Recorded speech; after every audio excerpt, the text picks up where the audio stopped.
Pierre Mechler, je suis professeur à la faculté de médecine et mon équipe travaille sur les mécanismes qui mènent au diabète.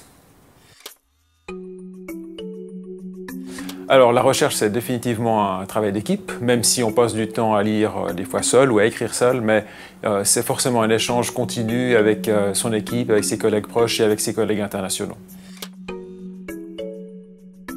C'est un mélange en fait d'une hypothèse et puis de se laisser surprendre.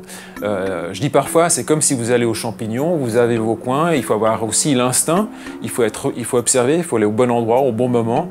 Il faut aussi sortir des sentiers battus, c'est-à-dire ne pas aller forcément là où les autres vont. Et avec ce mélange en fait de discipline de l'hypothèse et puis de se laisser surprendre, eh bien, on peut faire des découvertes scientifiques. Alors, à mon stade de ma carrière, malheureusement, je suis très ordinateur. J'ai plus trop l'occasion d'aller sur la paillasse et manipuler des pipettes ou des microscopes. Mais j'en suis très proche et chaque fois que je peux aller un petit peu guigner avec mon équipe, j'y vais. Alors, on fait une recherche qui est quand même fondamentale sur le diabète, donc on est relativement loin, finalement, des applications pour les patients.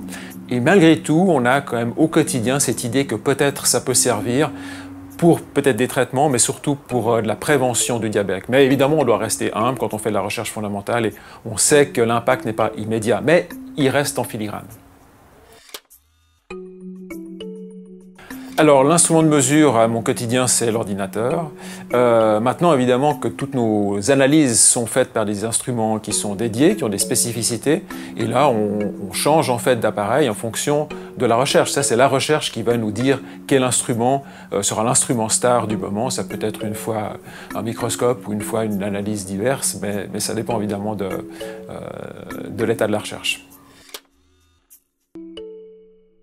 Alors savant fou ou chercheur prudent, je crois qu'on doit être les deux, mais les deux, c'est pas une moyenne des deux, on doit être au quotidien un petit peu les deux, savoir guider nos recherches avec structure et puis des fois aussi se laisser emporter par des choses nouvelles.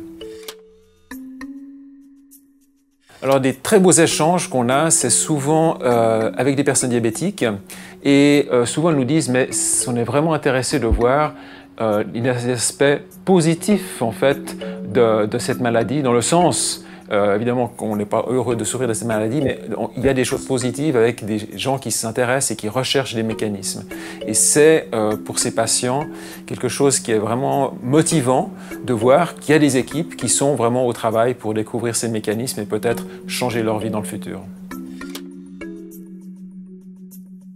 Il faut venir aux portes ouvertes parce que c'est une occasion unique de voir dans la maison dans laquelle on fait de la recherche, c'est-à-dire ici le centre médical universitaire, comment ça se pratique au quotidien et surtout discuter avec les personnes qui font cette recherche, les chercheuses, les chercheurs, des cliniciens, des cliniciennes, ces personnes qui sont au quotidien avec une avancée dans ces découvertes.